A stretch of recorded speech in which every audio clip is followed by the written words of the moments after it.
სახელმწიფო კი თავის თავზე იღებს პასუხისმგებლობას დაადგინოს მათი მწამსის რეალურობა. შედარებით უფრო ფართოდ ამ ცვლილებებზე შეგვიძლია ვნახოთ სიუჟეტში, მანამდე ალბათ წარვადგინოთ ჩვენი სტუმრები. ხო, ტოლერანტობის ცენტრის ხელმძღვანელი ბექა მინდიაშვილი შემოგვიერთდება წესით.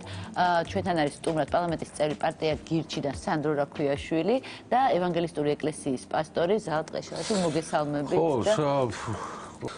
კიდევ ერთი მომენტი, რომელიც არის ამ კანონში ჩადებული, შემოდის ტერმინები, ორი ტერმინი, ეს არის არაკეთილსინდისიერი რელიგიური გაერთიანება და ფიქტიური რელიგიური გაერთიანება. Ну, რა თქმა უნდა, საფუძველი არის ის, რომ აი გირჩი იყო ასეთი. რა თქმა უნდა, ისინი ამბობენ, რომ ეს კანონში არ წერია, მხოლოდ განმარტებით ბარათში არის, მაგრამ ფაქტია, რომ იურიდიულ სივრცეში ეს ტერმინები შემოდის.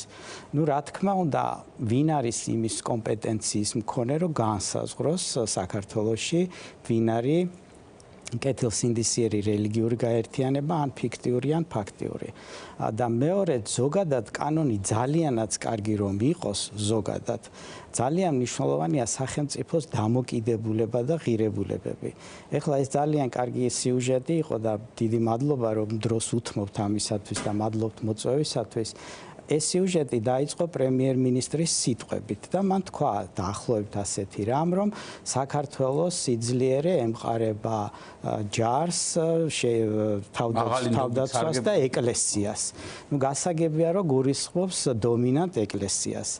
ეს პირდაპირ არის, ვინც არ არის დომინანტი ეკლესიის წარმომადგენელი, პირდაპირ აღიქვამს ამას როგორც დისკრიმინაციად, იმიტომ რომ ჩვენ ახლა რელიგიები ყველანი თითქმის გვინდა რომ ვემსახუროთ სამშობლოს, პატრიოტული გრძნობებით ვართ და ზოგ შეიძლება იარაღის ხელში აღება არ უნდა, მაგრამ მზად არის ბრძოლის ველზე გამოიყვანოს დაჭრილები და ამით ემსახუროს სამშობლოს. ამიტომ ასეთი დამოკიდებულება თავშივე უკვე ქმნის იმ გაგებას და იმ განწყობას, რომ რაღაც მეორე ხარისხოვნად ხარ ჩათვლილი და კანონში შესაბამისად ყველაფერი არის ისე ჩაწერილი, რომ ეს არა კეთილსინდისიერი რელიგიური გაერთიანება იყო, თუ შენ ვერ დააკმაყოფილებ რაღაც სახელმწიფოს თუ მთავრობის იმ დღის წესრიგს, რომელიც მათ აქვს განსაზღვრული. ამის კატალიზატორი იყო გირჩისა ეს ამბავი, ხო, შემოვლითი გზა, თუმცა ამ ყველაფერს რაღაცა უფრო მეტი ღირებულებები გადააყოლეს, ვიდრე რამე სიკეთე. გირჩი იყო მიზეზი. მე ასე ვფიქრობ, რომ შესაძლებელია ის იყო რაღაც პრობლემა სახელმწიფოში და ამაზე საუბრობს ადამიანები, მაგრამ შენ რომ ხარ იურისტი და ხარ პარლამენტი, ისე უნდა მოაგვაროს კანონმდებლობაში საქმე, რომ ჩემი უფლებები არ დაირღვეს. მოძებნე ისეთი გზა, რომელიც მე არ შემეხება და დავამატებდი კიდე სასამართლო, ჩვენ ვიცით ახლა ქართული სასამართლო და ისედაც სასამართლო პროცესები, ვისაც გაუვლია, ძალიან რთული პროცესი არის. ამას უნდა ძალისხმევა, მიყოლა, ინტელექტუალური მხარე და ეხლა ესე იგი ჯარში არის კაცი ამას როგორ გააკეთებს და ხშირ შემთხვევაში პიროვნება, რომელიც არ არის დომინანტი რელიგიის წარმომადგენელი, ოჯახის წევრებიც კი არ არიან თანახმა ამისი და შეიძლება უარის კი თქვან, რომ ამ სასამართლო პროცესს უხელმძღვანელობს. ეს დაახლოებით ისეა, თან სანამ სასამართლო გადაწყვეტილებას არ მიიღებს, როგორც ნათქვამი იყო, მანამ შენ უნდა აღასრულო ის კანონმდებლობა, ანუ იმსახურო ჯარში.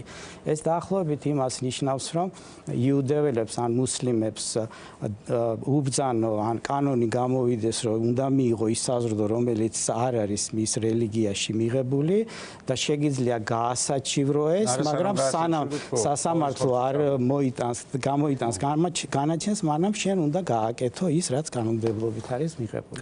პასტორ ზა, თქვენთან მექნება კიდევ კითხვა, რომელიც პრინციპში გაგრძელებაა თქვენი წინა პასუხისა, თქვენ აღნიშნეთ ჩვენთვის ძალიან ემოციური რამ, რომ არადომინანტური რელიგიების წარმომადგენლებისთვის ბევრად დისკრიმინაციულია, არა მხოლოდ ეს ცვლილება კანონ პროექტში, არამედ როგორც მე გავიგე, მთლიანად სახელმწიფო პოლიტიკაც.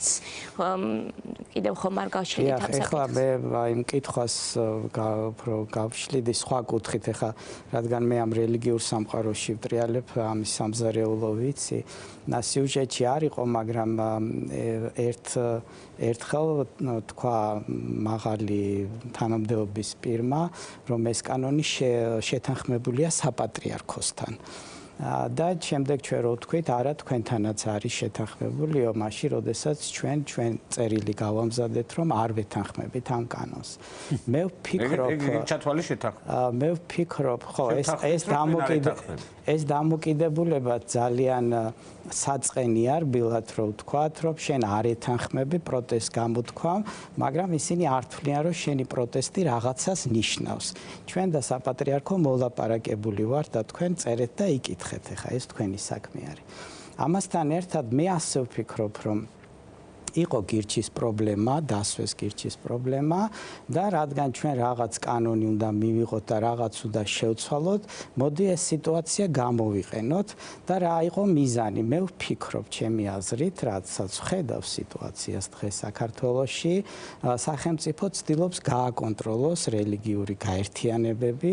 რა თქმა უნდა, ეხა საპატრიარქოსთან თავისი, ასე ვთქვათ, ცალკე მოლაპარაკებები აქვს პოლიტიკური მიზნებისთვის, მაგრამ თანაც ექნება სავაჭრო. ცდილობს რომ ეს გააკეთოს, ეხლა ჩვენ ვხედავთ რუსეთში, რუსეთის მოდელს, როდესაც რელიგიები სრულად არის გაკონტროლებული და დღეს ისინი მოქმედებენ სახელმწიფოს დღის კანონით.